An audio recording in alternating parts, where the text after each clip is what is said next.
Oh, baby,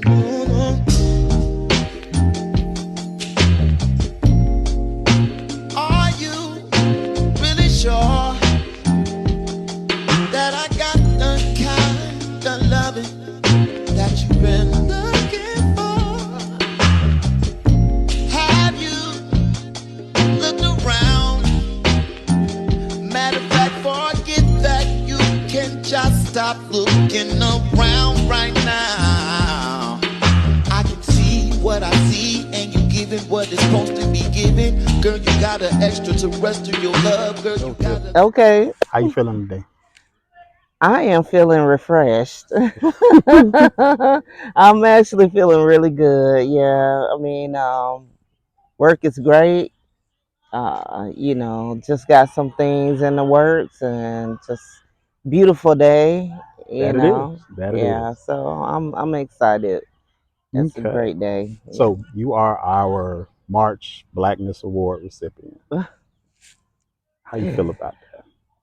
I am very humbled that you all selected me to be the recipient for that award, because not too often that people that are in positions to give people awards and Hmm. things like that actually look at people like me, Yeah.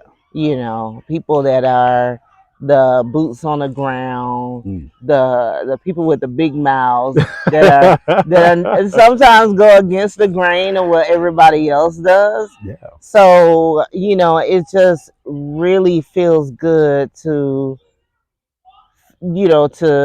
have someone to recognize you for the movement or the mission Yes. that you're trying to accomplish. Definitely. And I love your mission. You've worked hard to one celebrate women, celebrate Black women. Yes. So I know that is a passion for you, and I Hmm. thank you for it. Thank you for loving our sisters. Yes. You've also been instrumental in the work that's going on the South Side. Hmm. That is big. South Side is predominantly Black, and it is underserved in a multitude of ways. Yes. So appreciate the work you've done down there, because my great grandmother actually used to live in those projects before she passed. And I remember Hmm. as a kid going over there in the weekends, playing outside, and people would think that that's a rough neighborhood and all that. That neighborhood was full of Black people who loved each other, cared about each other, they had fun, they enjoyed each other. It was peaceful, Hmm. but being on the outside looking in and judging the area, you wouldn't think that. Exactly. So appreciate the work that you're doing there. You're welcome. Thank you. Those things are why we really selected you for this award. I mean, this month, March, is Women's History Month, and it Yes. was only befitting to select a woman, a Black woman, who is creating history, and that is Oh, something that you are truly doing. thank you. So I want to give you a chance to, one, let the people know Mhm. who Tifany Hill really is. So, Okay. who is Tifany Hill? Who am I? I am somebody. That is true. I am woman. Okay. Yes. I would say, watching the Woman King, Ah, that's great me. one. I put Mm, myself in that position. Like, I am the Woman King. I see myself in that character, love So that. I was raised up in public housing Hmm. in South City. Yes, Most people would say Orange Avenue Apartments, that's South City. but South City to us. And we moved over there when I was like 1 years old. Hmm. And it was, like it says, it was a city to Hmm. me, Yeah, because your neighbor was maybe like an auntie, or your friends were like cousins and different things like that. yeah. So that was just a great, um, for me it was a great environment that I Hmm. grew up in. not always, roses and Yeah. and stuff, but it was what it was. Hmm. Um, Coming up, my both of my parents were disabled. Mm. So there was definitely seeing the struggle there. Yeah. Um, Seeing other, my friends and their parents struggle. My dad was like the community leader, Yeah. and watching him and his struggles and what he went through, and dealing with people calling him names and Hmm. stuff. And on top of that, dealing with people calling me names as Yeah. a young black kid of Hmm. very dark Dark skin. skin. Ooh. Them young days was rough. Yes, yes. I was the tar baby and the Yes. blackie, and ooh, Yes. you so black, or Yeah. and then as time went on, it's like you cute for a dark skinned girl.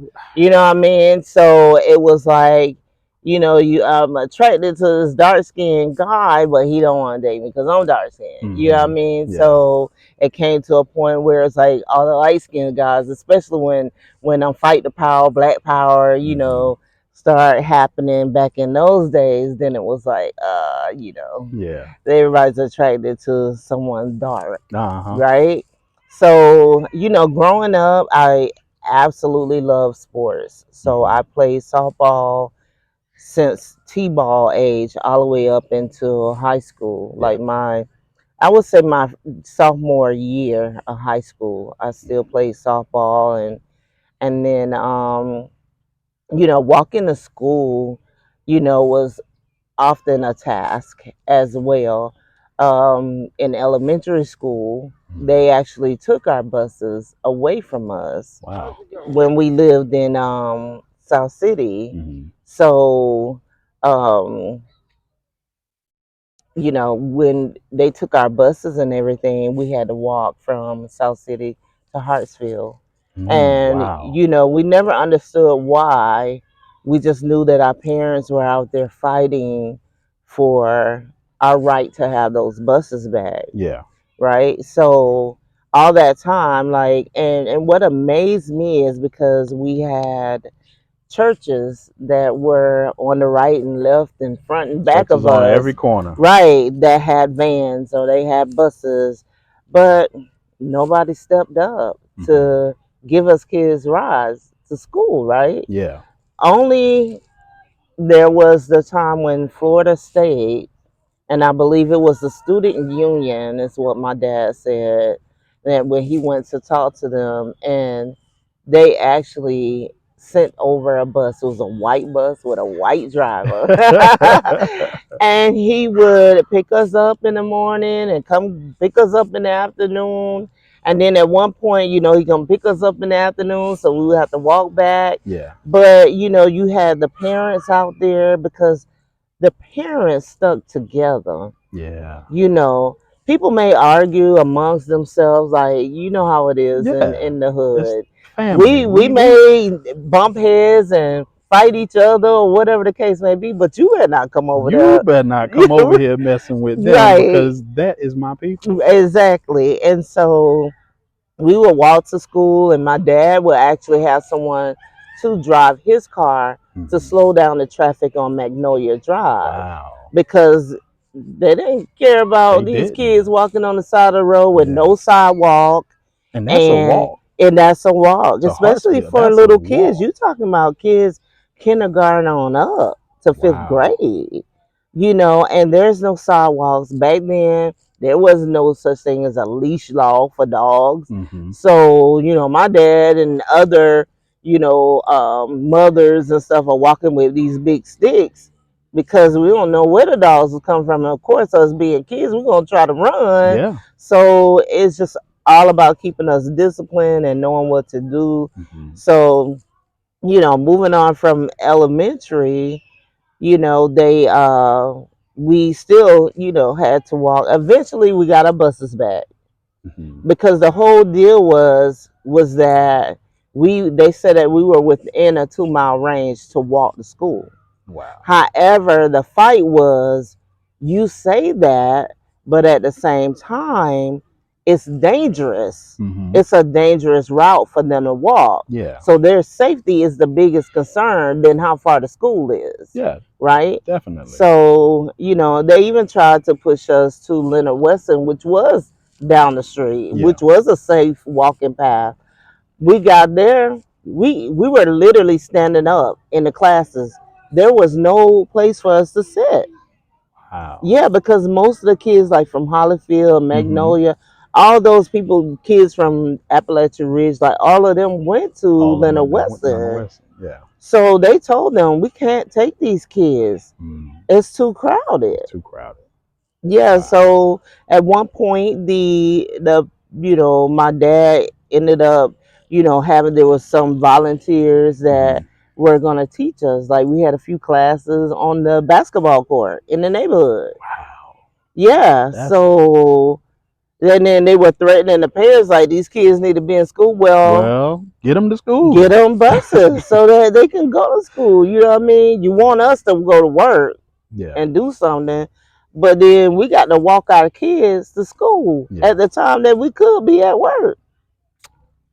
So, and then from there I went to Fairview. We walked to school there. Of course, Fairview really isn't, we're bigger now. Yeah. So, even though we still had to watch out for dogs. Of course. And at that time, some guys were actually, like, we used to walk through the woods. There was no Jack McLean Park there. There was like a pathway that we would walk to Fairview. I remember that back in the day. Right. But however, in the afternoons when we get off, we were listening out for the trucks because there were, and I think there were high school kids, that would take their big 4x4 trucks and chase us through the woods. Wow. Yeah.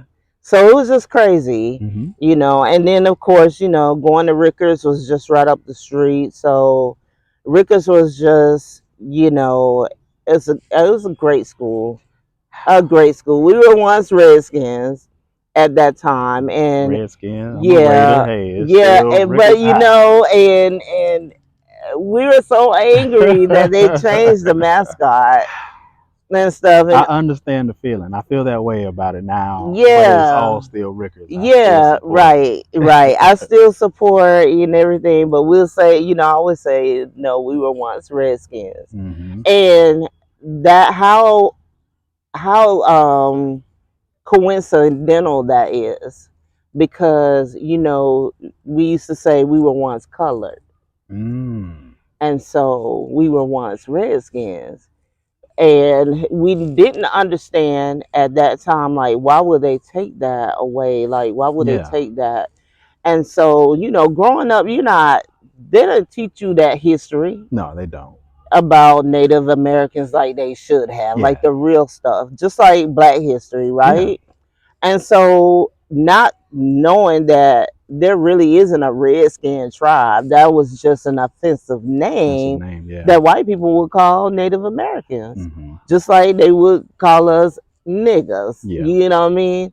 And we don't want them calling us that. So I was like, okay, I understand now. I understand. I respect it. Right. I respect that. And so I understand. So that's why I say we were once Redskins, just like we were once colored. Yes. Okay.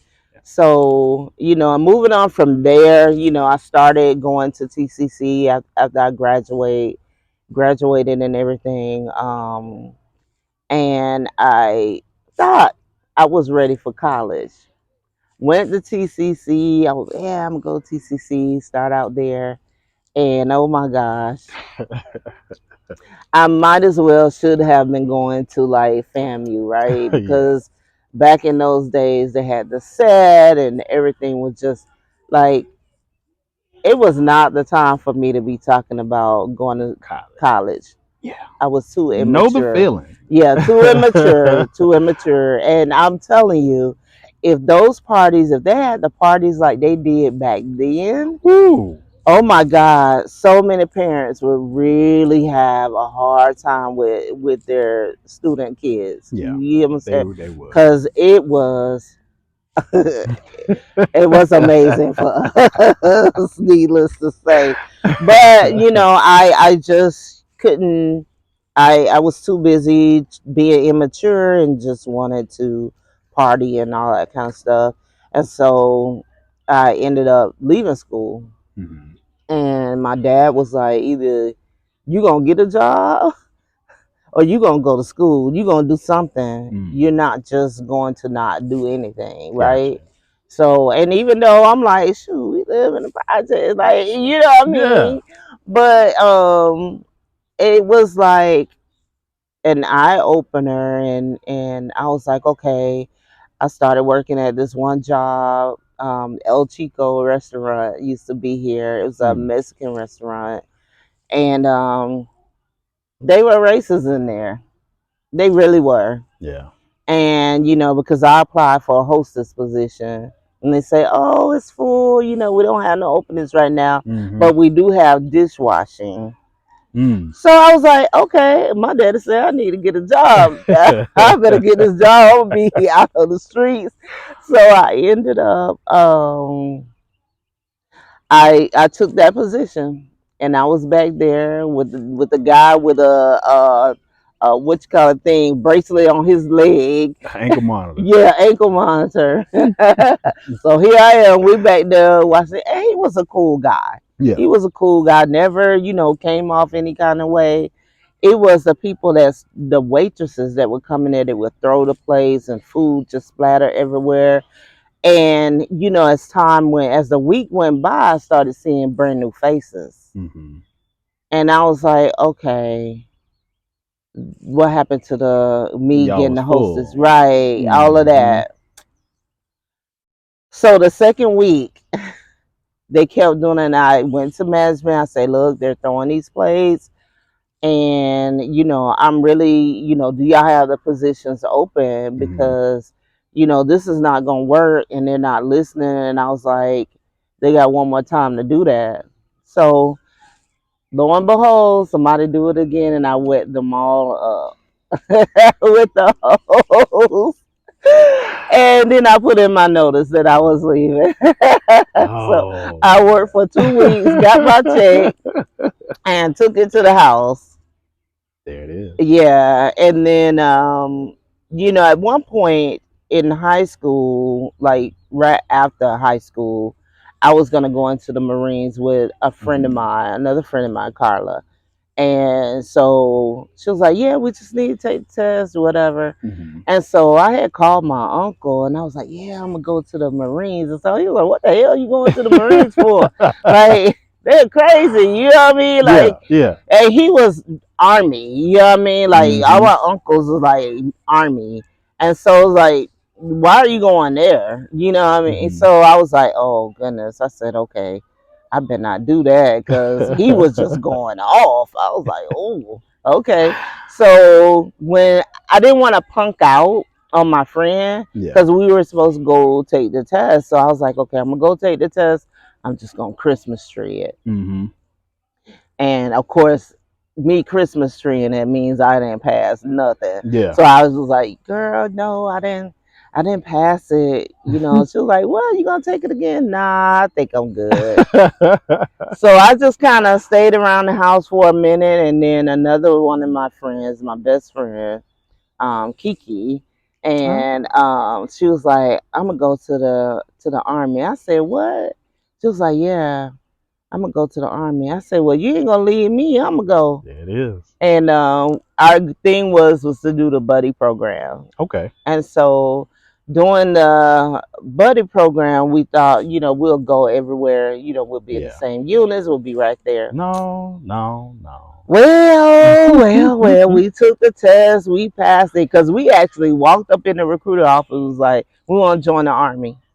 And they looked at us like, are they serious? Like, they literally paused and was like, we want to join the army? And it was like, oh, okay, y'all serious? Yeah. Yeah.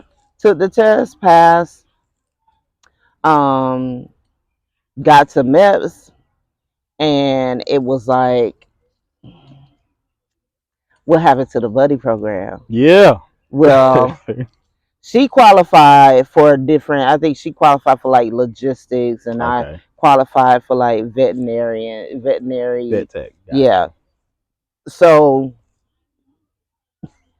we were like, can't back out now, all of that, in our mind, that's what we was thinking. Of So we course. just went for it. But the good thing is that even though we wasn't on the buddy program, Hmm. we ended up being always being like an hour or two station away from each other. Okay. Well, that's So cool.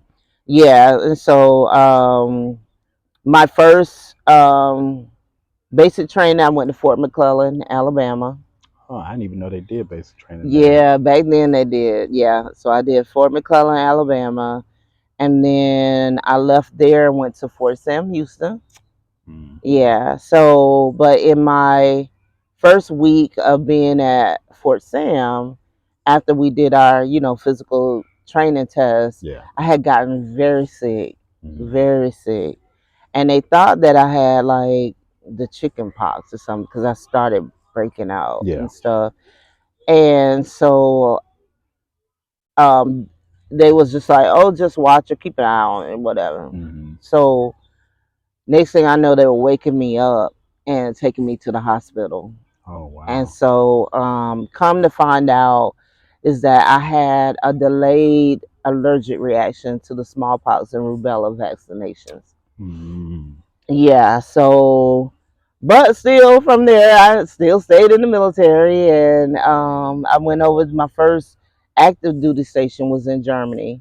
There it is. Yeah, so I went to Germany. Germany. Yep. And then within a couple of months, we got a call and said, hey, we're going to Desert Shield. Mm. So we had to pack up all our stuff. We had another round of shots and stuff that we had Yeah. to get. But unfortunate for me, they would not give me any live vaccines. Wow. Yeah, and so I was like, why? And it was because I had the Yeah, allergic the allergic reaction, reaction. yeah, Okay. to the other live vaccines. And so the question was then, well, am I still going to be deployed Yeah, because you're going to a new area, to don't a know what whole nother diseases are country, over there. right? Yeah. And I can't get any of those live vaccines to even go. Hmm. But lo and behold, They don't care. they say, yep.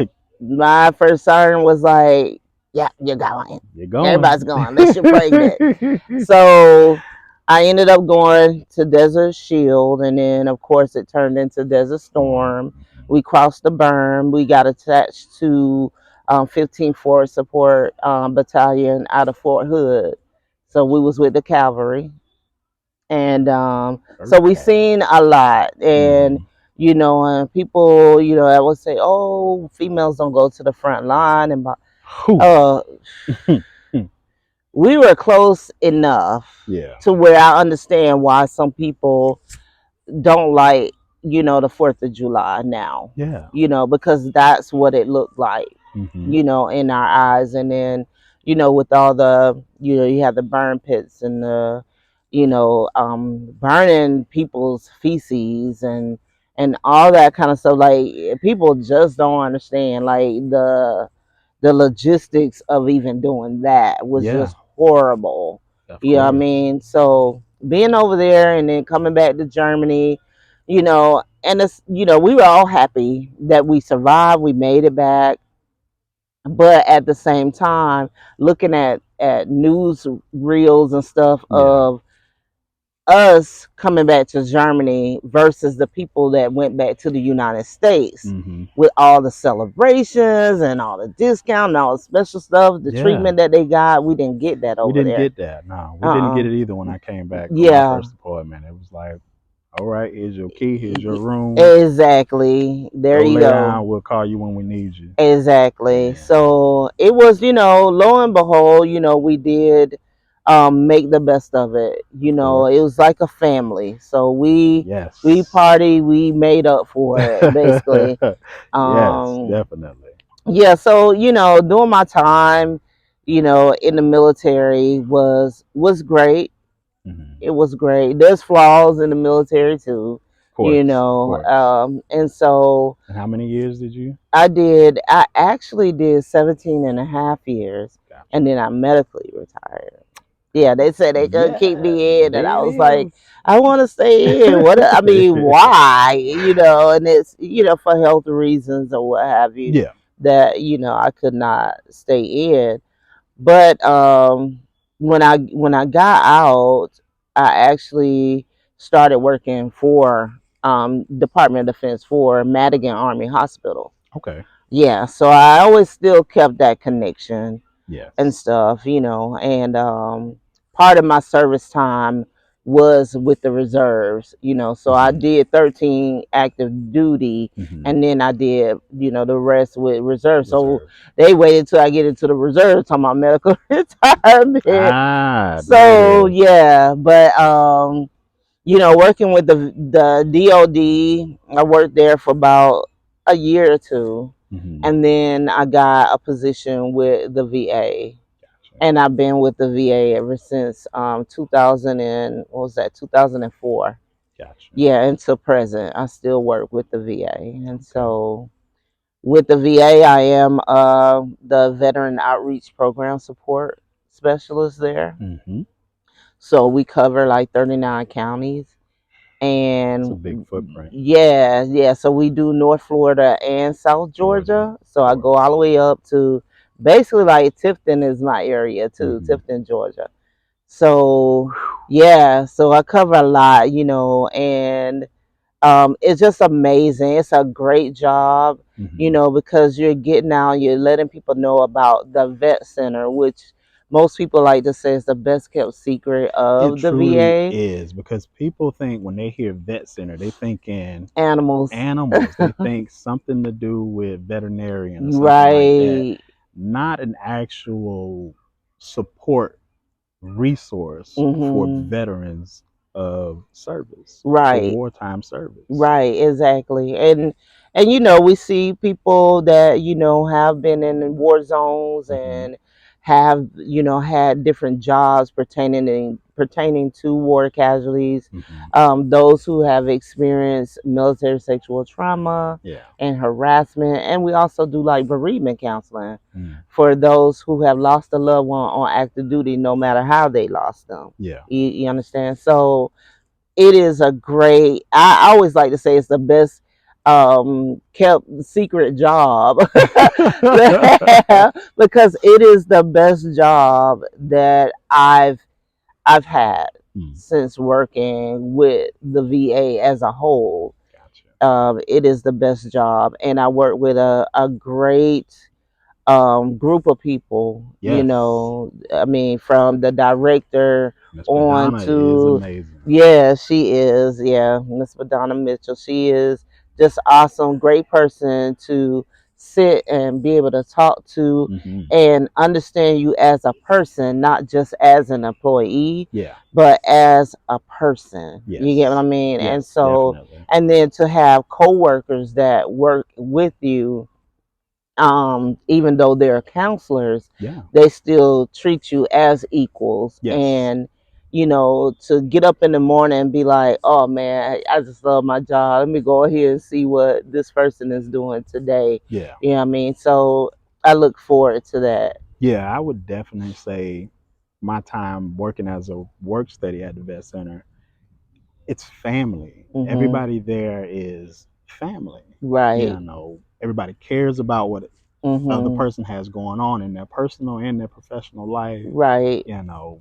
it's all about taking care of each other, making sure you have what you need, whether it's something on the outside, like I say, personal Yeah. or professional. We Right. want to take care of each other, and that's something I always loved about the vet center. Yes, Right. definitely. Yeah. So you saw firsthand, and and we couldn't appreciate you all more Yeah, because you are right there on the front line for us, yeah. and everything being a work study, and being able to at least understand the process of the vet Hmm. center and how it operates, and watching us as VA employees and Yeah. seeing how customer service is supposed to be done. Supposed to be done. Right, right. So, Supposed to be done. and so we, the one thing that we always hope for is that when work studies or volunteers leave us, because of their journeys, that they will take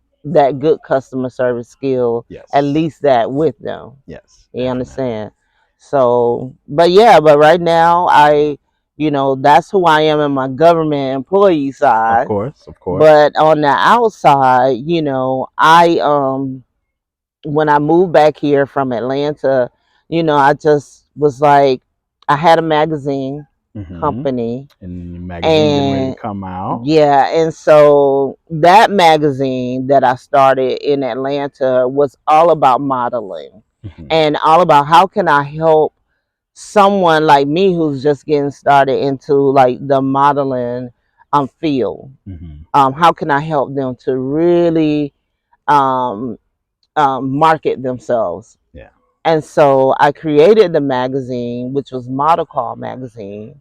I like it. Yes, because that's what we go on, model calls. Yeah. So I wanted to create something that model could take that magazine and actually give it to the people there. There's your whole footprint. There's your resume, your comp card. Everything is on the inside of that magazine, right? I love But that. it's still a magazine. It still has other good content in there.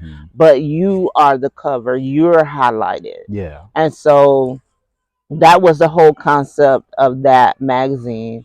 And so when I left, you know, sometimes it's hard to keep people in your circle, you know It what I is. mean? It is. That, when it's your passion, it might not be someone else's passion. They're just doing it just because. Yeah. So, And that's okay. yeah, and that's fine. And That's okay. fine. And when I got here, I may have released like 2 issues while I was here.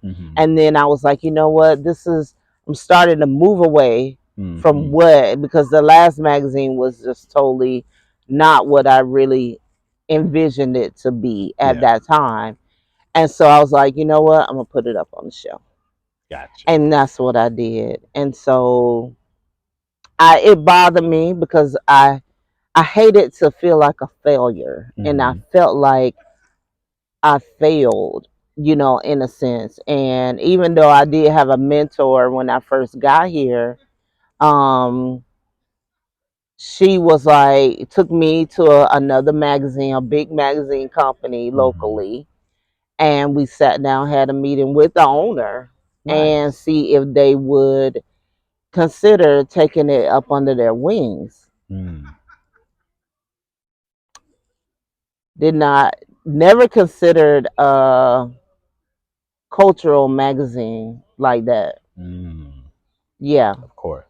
But I asked a lot of questions about it. And so when we left out, my mentor said, you know what, Tifany, you're a threat. You are. And because they never even thought of even doing a magazine like that. And your magazine is very nice and clean. And she said that the only reason why I took you on is because even through your email, because I only responded to this mentor through an email. And she said, even though through the email, I felt your passion through your email. That's powerful. So that's what made me jump on board.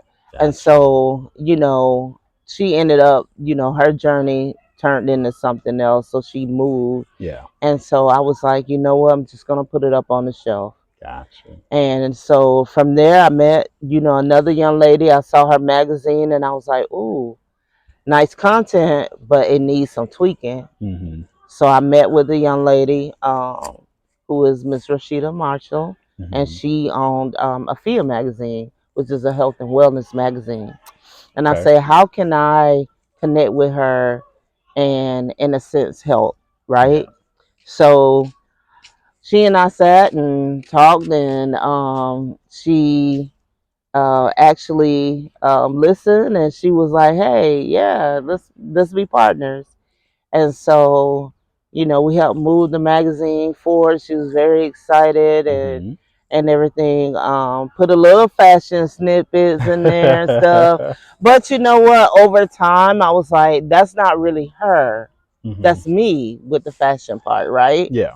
And so I was like, you know what? I'm going to back out of it because I want her to flourish with You her want health and her dream. wellness stuff. Gotcha. Yeah, and so she became a FIA. You know what I mean? So And that's big. That's yeah. big that you not only recognize that, Mhm. but you were willing to say, hey, no, I need to pull back because I want to see you rise. I want to Mhm. see, I believe in you. I believe Yeah. in what you're doing, and I don't want to put myself any part of this. I want to Yes. support you. Yes. That's big. That's a testament to your character, who you are. Yeah, because I didn't want, when I had Model Call, I was branded with the magazine. Mm-hmm. They didn't call me Tifany. There's a hey, Miss Model Call. You know what I mean? So when I started helping with Afia and people start seeing my face, it was Mm-hmm. almost feeling like it was going that direction. I'm like, no, I don't want to be brand. I'm not. Mm-hmm. That's not me. It's her magazine, Yeah. and I don't want people to brand me with the magazine Mm-hmm. because it's not my magazine. Gotcha. It is me stepping in as a sister, as a older, female, Mm-hmm. black female, saying, I want you to go far. I want you to do what it is that you need to do, and I need you to be brand with this magazine. You get Mm. what I'm saying? I love it. I love So it. yeah, so sometimes you have to know when to just step back and say, go. Yeah. There's no hard feelings. There was nothing between we love each other. We Yeah. still talk and everything. As a matter of fact, the new magazine. So no matter how much I try to get away from a magazine, it goes back to Hey. media. And so this spring, and it'll more than likely be mid spring when Mm-hmm. it's released. Um, it is a walking brand Mm-hmm. magazine, and I've had that name for a while. Yes, you have. Yeah, I've had it for a while, and how I got that name was from going to an award show. Mm-hmm. And this lady, I used to wear my hair up, and I had I always had these different color stripes. Yeah. And so I was walking by, me and a couple of people, we were trying to do this live reality show and Okay. stuff. And so we walked by these two ladies, and the one lady said, "Hey, excuse me, what's your name?" And I told her my name. She's like, "You look like a walking brand." Does Mm. she look like a walking brand? There it is. And I was like, "Really?" He's like, "Yeah, you look like a walking brand." And so with that, it stuck with me. It stuck with me, and I've been trying to figure out what am I gonna do with this name, even though I use it on my Instagram. Mm-hmm. And I think there was a reason for that. Definitely. Yeah, and Definitely. so I started, I said this time it's gonna be a walking brand, and it's not only gonna be about, it's gonna be my face Mm-hmm. basically, and my face is fashion, art, community, and economics, Mm. right? Because we as Black people, we push this economy. We are the Yes. one, but we need to learn more about economics Yeah. and How our how dollar actually right and how to impacts. invest and how Mm-hmm. to not want to always have GoFundMe funerals and stuff too. Yes. So I figure all those things are like the main meat of it, Yeah. but of course there's other things that'll be thrown in there, Mm-hmm. but the meat of it is my face, Yeah. so and that's what I'm happy about. I'm happy, to see when it does come out and everything, what the community really see about, and it's going to be on a global level. For me, I'm thinking Nice. global, what I mean? So it's Yes. going to talk about not just Tallahassee and Tallahassee communities. It's about all communities, and it's Mm-hmm. kind of like that FUBU effect. It's for Yes. us, For us. by By us. us. Yeah, it really Mm-hmm. is. It's for us, by us. So it's all about our culture and who we are. Love it. I Yeah. absolutely love it. You said community is something that is a part of that. And Mhm. through your work within the community, you've shown that you have a passion for the people. Mhm. Where did that passion come from? Oh my gosh. I got a feeling I know where. It actually stems from my dad. My Yep. dad is the roots. You know what I mean? Because before it's like, we need more time with our dad. Like, Hmm. why are you taking up time with my dad? You know what I mean? But over time, you watch how people just like, you hear the stories like, oh man, your dad saved my life. Mm, And I don't even think that he don't even know it. that's powerful. He saved my life. And it was because he was a Boy Scout troop leader, and he took them in the woods and showed them how to survive. Wow. That's what the gentleman told me. And he's a business owner here in Tallahassee. Yeah, so to hear that, because the first thing they're like, who's your dad? What's your dad's name? And I tell them, Hmm. they're like, oh man, that man is something, like he have put out a lot of fires, but at the same time, a lot of people are angry at him. But at the same time, on the other side, he got stuff done. He Yeah. just wasn't a talker; he was a mover. Hmm. And I think people respect him for that. Yes. For me, I really respect my dad in his drive. Because even though he had disabilities, like he had cerebral palsy, Hmm. and he could not read. He was reading like at an elementary school level. Yes. Yeah. That is So big. yeah, Being and able to accomplish the things mhm, your dad did and not even being able to read. mhm. Yeah, I used to sit. My mom used to order me these little books Hmm. through the mail, and I would sit there and try to teach my dad how to read. And he was like, "Oh, baby, I ain't gonna get it." But then, you know, we were his readers. Hmm. We was his scanner. We were the scanning machines back then because my dad was like a sponge. Mm. He would go to those meetings and he would bring back, the agendas. Like if they send the agendas, Hmm. we would read them from me, my mom, my sister, my brothers. We would read him that stuff. He would retain it and he would go in there and kick butt. That's And they could amazing. not tell him about policy. He would read her policy, like we would read it. Yeah. And then so as time went by, I was like, oh man, like as I got older, Hmm. I realized the value in the work that my dad was doing Mm. and stuff. I really became to appreciate that. And just even from being in the military, speaking, representing my soldiers and things like that. I was like, man, this is the kind of stuff that my dad did. Hmm. And so basically, it stems from him. Mm. And then also being in the military, I would say secondary. Yeah. Well, I take that back. My dad and my mom, because my mom loves doing stuff for people, Hmm. especially the elderly people Yeah. and everything. And then the military just taught me a lot as well, Yeah. about what a team really is, what it is to really do selfless service. Yeah. You know what I mean? Yeah. So Definitely.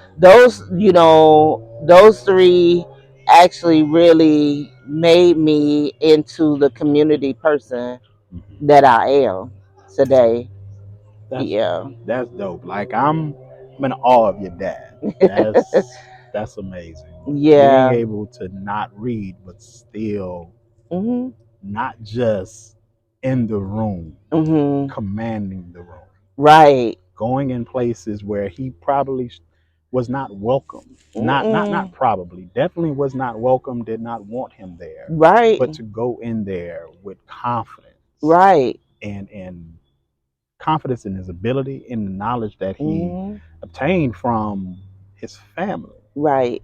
being his support system. Exactly. That's beautiful. Yeah. And then I mean, and him having, also like a speech impediment. So of course, when he opened his mouth, people instantly be like, Mm-hmm. like this, their perception. Yeah. But once they really start listening to what he's saying and realize that he know exactly what he's talking about, Uh-huh. because they have to go and look and see what the policies actually say. You know what I mean? Like, man, this man really does know what he's saying. Back then they called him a troublemaker. Mm. They had it written up in the newspaper. It's crazy. Yeah, He's a troublemaker for trying to take care of people, yeah, trying to do the right thing. yeah, yeah, He's a troublemaker. yeah. But you know, it's very coincidental Mm-hmm. because and people say, "Oh man, you're just like your dad." One person say I'm worse than my dad, but it's like, you're just like your daddy. You know what I mean? Because he didn't play the radio when it came to the community. Yeah. And back then, like, they called him a troublemaker or Mm-hmm. whatever.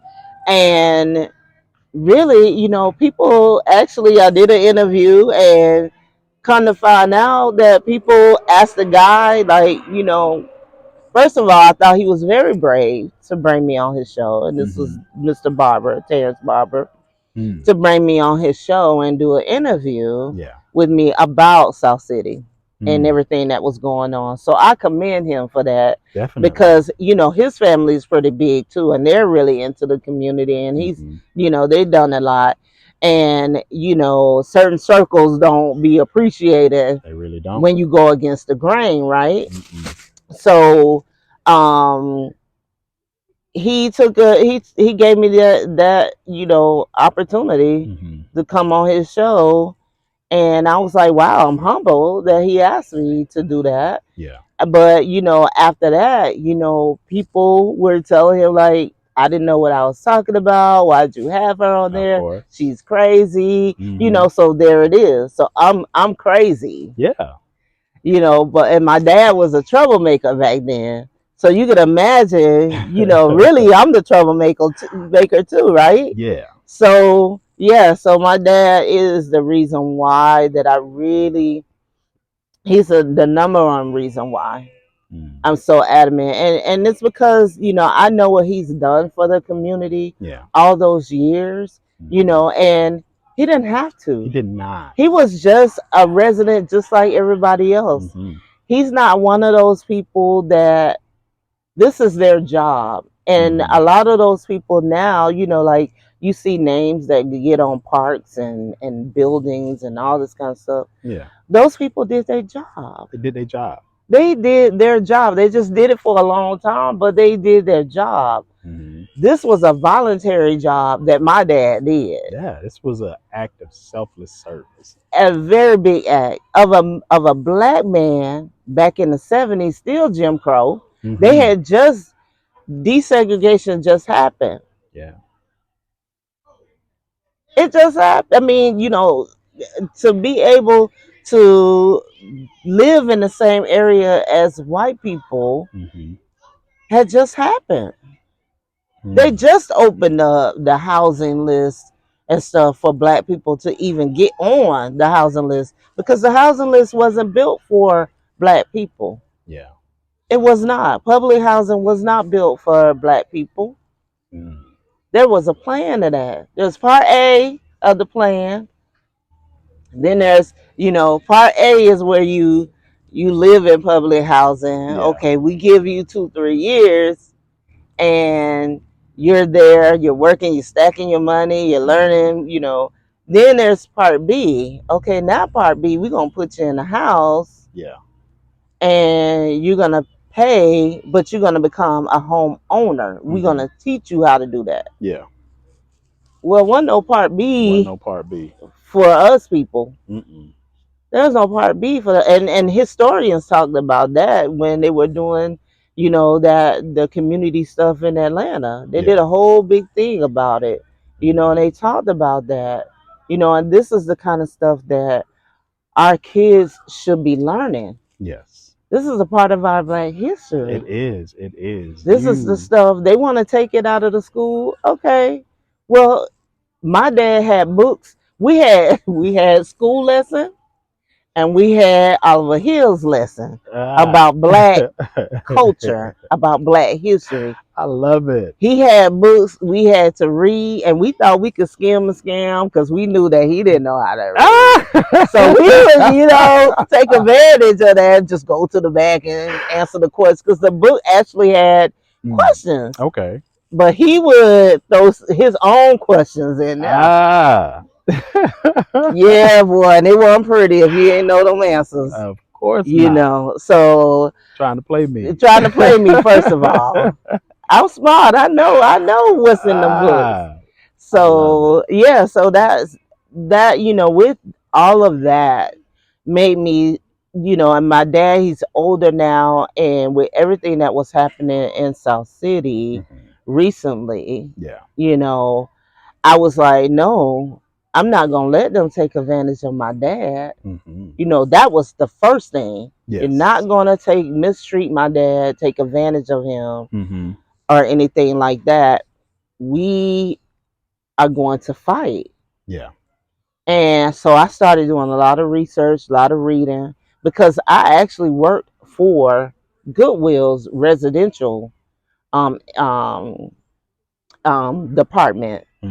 And I managed 2 apartment complexes that were HUD apartments. Gotcha. So I started learning, and sometimes you get in a job and they just throw you in there. They throw you in there now. Yeah, so and that was between my break when I moved from Atlanta and came back down here to Tallahassee. Of course, I had to wait till the VA position comes open. Yeah. And so in the meantime, I lived at Vet Village. Yeah, because I couldn't stay with my dad and my mom. Yeah. And I was like, this is only going to be short term. They helped me out. I'm so grateful for them. And so when the job came open, now mind you, I had applied to be a manager over at Joe Louis Apartments. Didn't get a call, didn't get nothing, even though I was a veteran. And Florida law says what? We have priority. Yeah. Yeah, veteran preference. But never got a call or anything. So, okay, I'm not going to mess around with that. Let me keep applying. Got hired on with Goodwill and, had to learn a lot of stuff too. So therefore I was reading a lot of HUD books and calling, one of my aunts who's been working in it, just kind of like getting her feedback, talking to my dad and, just basically kind of change that community around. Gotcha. In a sense, because they were just over there doing what? No. We're not going to have that. So, that's what made me go in full force with South City, with Orange Avenue, because I felt like they were educating the people. Even when they first started talking about it, I kept saying, you need to start educating the people now. Yes. HUD has a list that you all should be following. And part of that list is one-on-one consultation, making sure, educating the people and making sure that they understand the difference between public housing and Section 8. Yes. Because there's a difference there. Yes. But what they did was they decided that they would they found a carrot. Because a lot of people who are in public housing, they're in public housing because at the time the Section 8 wasn't open. Yes. So they used the public housing as a throughway to, let me get in here. I could stack my money. I could prepare myself. Yeah. And that way, when the Section 8 vouchers come open, I'll be able to put myself on that list and get out of there. Well, that was their carrot because they knew a lot of those people wanted Section 8 vouchers to leave because their whole thing is, I can get me a house and I can, but they don't know the flip side of all of that. I can move to Atlanta and go. They wasn't making all of that clear. Of course. And the whole relocation process of what they did was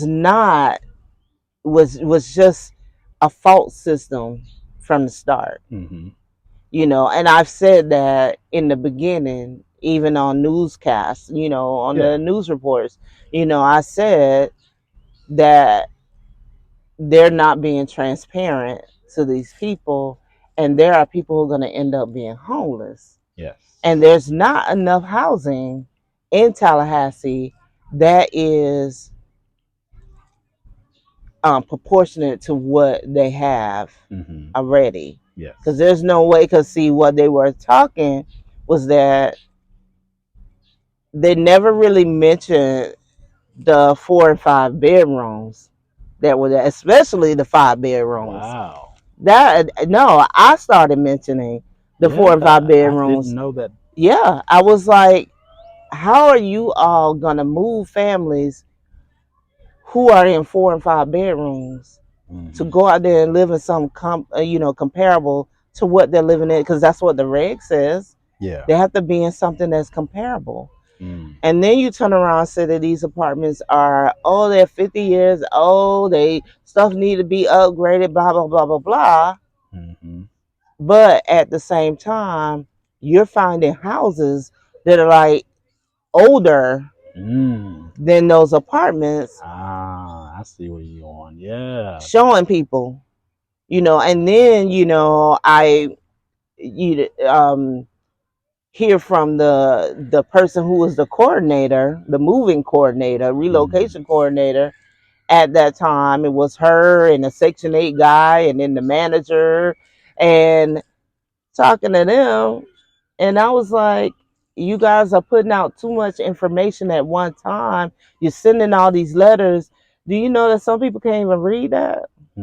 They don't understand it. And they don't take the time to come see the people And that they actually are charged with taking care of. And then when you meet with some of the people, you're putting out so much, they're not going to retain that. Because not all disabilities are physical, right? Yes. Not all disabilities are physical. No, yes, and that's what I told them. And I said, there's not enough housing. So the coordinator says, oh, yeah, there's not. We're having a hard time trying to house, you have 200 homes there. And they're having a hard time. She's calling people that she know, friends, to put them put their places on Section 8 so that they can house people. But y'all are going to the commissioner meetings saying that there's enough housing. Yeah. And there's, it's all affordable housing and all that. It's not affordable. It's not affordable. It's not even comparable to what they are. Affordable for who? Not the people who actually need the space or the people that you're putting out. It's the reason why they're in those houses now. Right. So if you're trying to put them in a place where it's affordable to someone who makes $40,000-$50,000 a year, but not someone whose income is below the poverty line. Right. And what they don't get is that some people are lower than low. There's low income and there's lower than low income. Yes. And that's what they don't look at. They don't read policies themselves. No. So when people, say, oh, this person is a troublemaker, or this person is crazy, it's because they themselves haven't even looked at regulations or policies and stuff. They're just taking the side of the other people because maybe it benefits them. Of course. You get what I'm saying? Oh, yeah. And so when I go in and I'm talking to the commissioners, and you got a lawyer up there, and I'm like, so what is she advising y'all? Like, if you have somebody who comes in constantly, every time, and speak about the same place, who's showing you pictures of a home that they're trying to move people into, who are quoting regulations and telling you, you could pull up a video, one of the old videos, where I literally on the Zoom, I quoted a policy that was civil rights, according to HUD, that you cannot take a minority group of people, move them out of a specific area, and you put them in another predominantly minority area. I read that policy to them, but they do anything? No. No. We met with commissioners. Mm. You know, we even met with the mayor, my dad and I. Mm. Yeah. Yeah. Wow. Told him everything he asked was the organization, my dad's organization, was it still active? Mm. And my dad told him yes. Interesting question. Yeah. Is it still active? What they got to do Because with they were anything? telling him they were, because on the other side he was hearing that it was not, Mm-hmm. and that they weren't complying, and they weren't all these other excuses to shut them down, right? Yeah. I'm like, my dad was like, it's COVID. He's like, you can check the FDA records, you can check all of that. We are a 501c3 organization. Yep. We're not just one of these little flyby. We've been around for years. That's how they got best. They got a national recognition for being the best residential organization. National. They are district wide, and that's where people get it misunderstood. They think that this is just for Tallahassee. No, they represent people in Panama City, all over the place. Yeah. They get people that are complaining about housing. And they step up and they help them. You get what I'm saying? So for him to ask that question, that was ironic, you know. And then to also ask if we like the executive director of the housing authority, and to hear our response as, yes, we like her. We like her. We just don't like the decisions that she's making. Yeah. She's not hearing the people. She's not listening to us. Yeah. So, but this is the mayor. Yeah. And next thing we know, they get the application approved to demo the Orange Avenue. Mm-hmm. And when you look in the application, and this is where people don't really talk about, when you look in the application asks, is there a residential organization that represents that community? Mm-hmm. And when you look on there, the box says yes or no. Simple question. Simple. They check no. Of course. But yet, the mayor has his approval letter in there. Mm-hmm. That basically saying everything is good. Of course. But we done sat in there and told you this. So that makes me think that you didn't even look at the application. No. You just signing off on stuff. You just going with the big money. Mm-hmm. Right? Yeah. So that's very discouraging. It is. It is. It's very discouraging. And I hold nothing back. You know. Yeah. I hold nothing back because you made that decision. Mm-hmm. But I do know that on government applications, they do have a clause on there that says basically what? In a nutshell, that everything that you're putting in here, that you're submitting, is true. Mm-hmm. To your knowledge. To your knowledge, best of your knowledge, this best is of true. Your knowledge is that everything in here is true. It's correct, true. Right. And under penalty of perjury. Right. Yeah. All of that. Yeah. Yeah. Yeah. So we talk about the civil rights portion of it, which was the lawsuit. Yeah.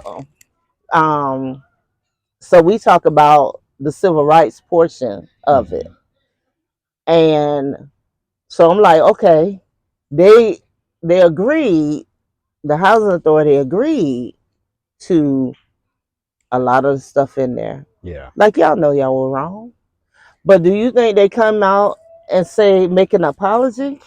Oh, do you think either the mayor or anybody comes out and say, we know that there was a wrongdoing, it was something that should not have been, it should have been done another way, and we apologize, and here is what we're going to do? No.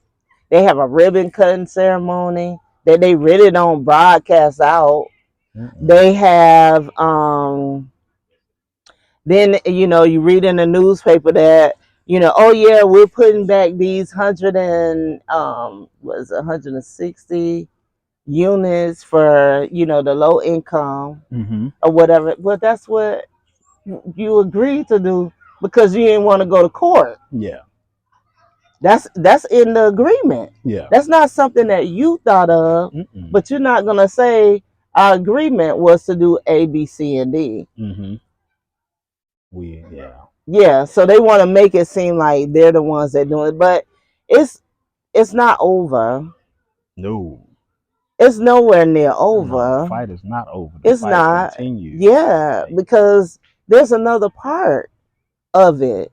Because if you are, or I, or anyone, let's say we're applying for housing, food stamps, whatever type of job that we're gonna get, and it's a government job. This is a government program, and they found out that what you put in your application was a lie. What's gonna happen? What are they gonna do to you? Yeah, it's gonna be some smoke in the city. You're gonna have to pay the piper. Yeah. So, but who's going to, what lawyer here in Tallahassee is gonna say, I'll take that case. I'll try to help you. What lawyer here in Tallahassee is gonna do that? That's right. a good question. It is, and that's why I called out of state and got the lawyers for my dad and that organization. Smart move. Because I knew that legal services is not going to be able to handle it by themselves. Of course not. I felt that. Yeah.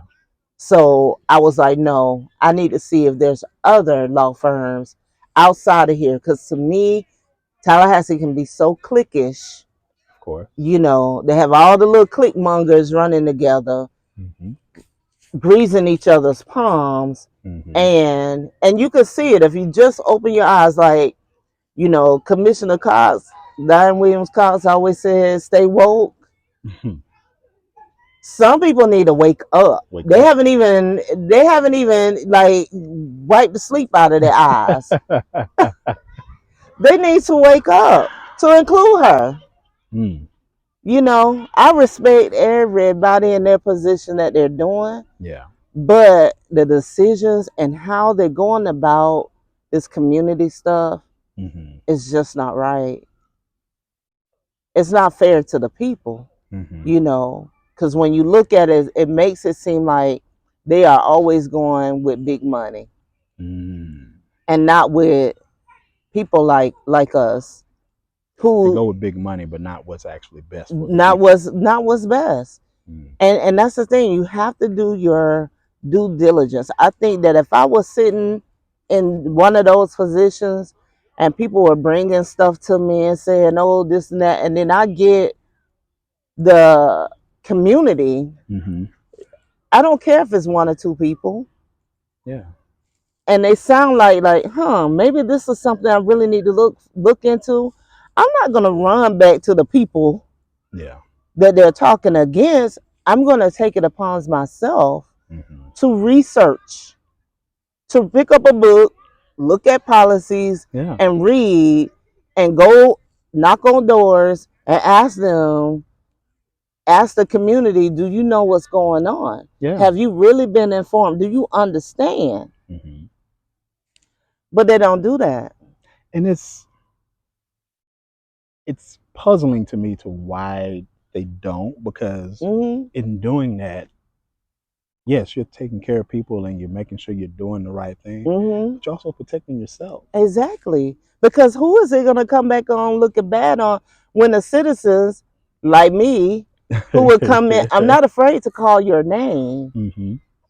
I'm not afraid to say you're hiding behind the bushes. Because you don't want to be put out on Front Street because you claim you didn't know what they was doing. Like, are you kidding me? It's either you did not care or you did not care to know. Right. Or you're one of those people that you have a feeling that this is going to get pushed through and everything. So you want your face and your name in it as a positive. But what they did not expect is someone like me to stand up and to really dig in and speak out and to say, we need help down here. Yes. I am so sick and tired of every time people want to revitalize their city, they always target the low income Black folks because it's their easy scapegoats to get out. Because they figure those people aren't gonna, they may make a little fuss, but people gonna look at them like they don't know what they talking about. But it always, when you start looking at history and our history, Black history, our history, we're always the ones that get targeted, especially if we living in little shotgun houses. Yes. Or we're living in an area that becomes prime real estate. Instead of mouthful there. We're living in an area that is now prime real estate, right? Yeah. You go from the reason why those were built was so because the city itself was trying to get rid of the barrack style homes, right? Houses, apartment styles, right? Yeah. Now you're going back. But you're going back. And then you say those things couldn't be renovated. If you drive through there right now, I just did. You look on one side, there's brick housing. You look on the other side, they got this cheap plywood mess that they're putting up. Big difference. Big difference. But when you look on HGTV, and I don't know if you like me, I've seen houses like whole 1940 houses being drugged down highways. Oh yeah. Placed somewhere. Next time you see them, you like, that cannot be that same house. A brick house can pretty much stand forever. And that's the thing. It's quality. It's quality. And even though y'all found some asbestos in there that you really ain't put out in the public, you still could go in there, get rid of that stuff, take it all out, and rebuild. They can rebuild a 1930s, 40s, renovated. Why couldn't you do that? Even if you had to change the number of bedrooms to expand it. Yeah. That still would have been appreciated. And then you could have given people who really wanted to go out on Section 8, they could got it. You right? So now you're going to have to put back some comparable housing back over there. You could have saved yourself a whole lot. And then people could have still been living on that other side instead of everybody being pushed out. Because you could have moved people in sections. Right? So that goes to show you that they never planned to keep those people there in the first place. Yeah. That makes sense. The math is mathing. As they say, the math is mathing for them to get those people out of that area. Completely get them out of that area. But you are instrumental in that fight, and I'm so grateful for you to stepping in, standing up, and fighting for those people. Thank you. I know they appreciate it. I know they appreciate it. Yeah. So I would ask you, so far, what is your greatest accomplishment? My greatest accomplishment was actually the success of what came out for the people in Orange Avenue. because it actually is a moment that I really saw and I heard from my dad, who Mm-hmm. said, "Thank you. I'm so proud of you. Because of you, if it wasn't for you, we wouldn't have got this far. You Yeah, did that. You did it. that's that's beautiful. That is bigger than anything.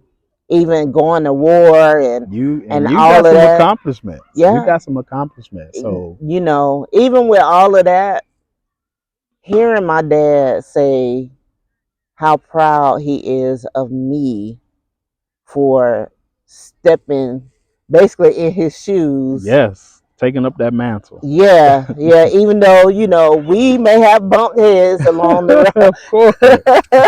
because they say when you're alike, that's how you Yeah. know you're alike. But we have an understanding of each other, Hmm. and to hear him say that, and to also hear him say that,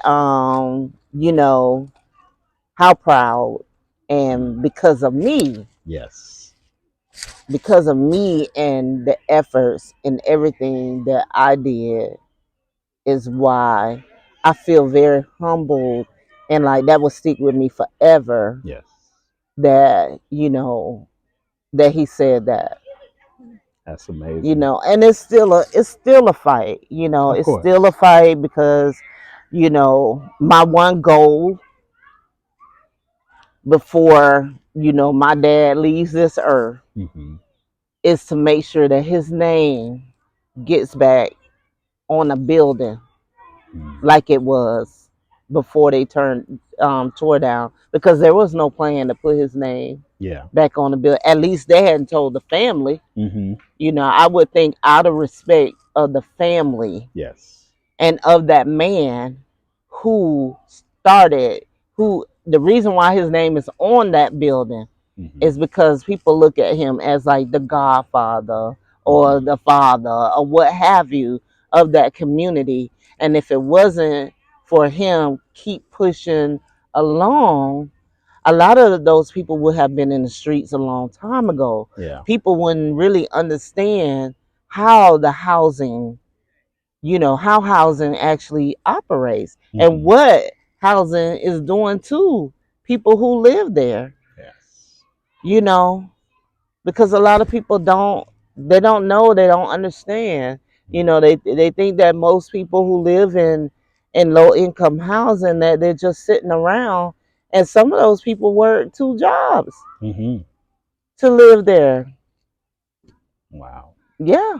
That is big. Yeah, so that is my greatest accomplishment out of in and everything. Mhm. I love it. I love it. So my last question to you is, what advice would you give people who are currently stepping into the light of trying to work in the community, trying to help out? They want to join the fight, but they're a little nervous about it. They're unsure, uncertain. What advice would you give them? I would say really look inside of you. Mm. Look deep within yourself to see if it's your passion. Not just because you just want somebody to say, "Oh, you're out there in the community." Yeah. No, it's in you. It's burnt in you. Hmm. You sleep it, you wake up, you eat it, everything. Yeah. It's within you. If it's not, don't do it, Hmm. because nobody needs somebody out there that's just trying to get their name out there, Yeah. or their organization that they just started out there. Hmm. Don't do it. If you Gotcha. don't know about the community, if you are not up on what some of the housing, especially if it's about housing, Hmm. you need to educate yourself. You Yes. need to go on the HUD website and read regulations. You Hmm. need to learn about it. You need to get out into the community and not be afraid to knock on people's doors and just have a conversation. Hmm. Find out if there's a party or something, an organizational, event or Yeah. something that's going on in that area, and go there Hmm. and meet the people. You meet the people for yourself, Yes. not because of what you hear in the news or whatever, because when they say the South Side, they'll make it seem like it's coming straight from that housing area, Hmm. and it's not even them. It's the people. It's the community around them. Yeah. It's not. It's not those folks. Mm. It's the people across the street that's making noise Yeah. on the other side. That's making noise. People Hmm. who normally run to those type of communities, normally they get caught Yeah. trying to hide out. No, you're not gonna come here and hide out. Mm-mm. Somebody's gonna rat you out. Don't come here. Yeah. But and that would be my advice is get to know personally, get to know that community that you call yourself trying to go in and represent. Hmm. Because if nobody in there don't know you, they don't know you. Yeah. How you expect them to tell you anything? You're just over there showboating Hmm. so that you could just have your name because the other people on the other side of the tracks know you and they Hmm. know that you say you're going over there, Yeah. and they see a few things that maybe you do, but the people in that live in that community don't know you. Hmm. That is, I think that is very important. Like, Hmm. you need to know the people that you're trying to serve. You How do. how how can you be of service to them if you don't know their needs? Right. So Yeah. excellent advice. I love it. It's been great talking to you, getting to know your story, Tip. Yeah. I tell you all the time, you are amazing. You are a force to be reckoned with. Thank You you. definitely are. You are, like I say, you are our Blackness Award recipient for I'm March, so honored. You just have and no idea. it is truly an honor to give this award to I you. appreciate y'all for the award. I appreciate what you all are doing in recognizing people like me, Yes. no matter what, end of the spectrum they're on, Hmm. but just recognizing those folks that are out here doing, amazing work and going against the grain, Yeah, that's it. you know, Gotta go yeah, against to that make grain. sure that our Black history is not erased, Yes. you know, so because they're tearing down too many buildings and stuff, and where's our history going? Where is it We can drive around here and see all the plantations that are up. that we can? We can see those. Well, why can't we see somewhere that Black people actually lived and thrived? Yes. That We don't see is. that. We don't. They're tearing them down, and they want to put up little music boxes or informational stuff to say, oh, this is what we're giving y'all, or we want to give you a street. Well, we have plenty of Hill Streets, Hill Park. We got our own cemetery. We Plenty don't of need that. all that. My dad's name was on the building. Let's get it back on there. Let's get it back on there. Well, that is Yes. definitely something I know you'll be working hard on. Yes. Of course, if there's anything I can do, we can do, let us know. We're here for you to help and support you. I appreciate you. You're doing enough just by interviewing me. All right. Well, that is all I have for you. I appreciate your All time, Tip. right. Thank you so much. I appreciate you. All right. Oh, baby,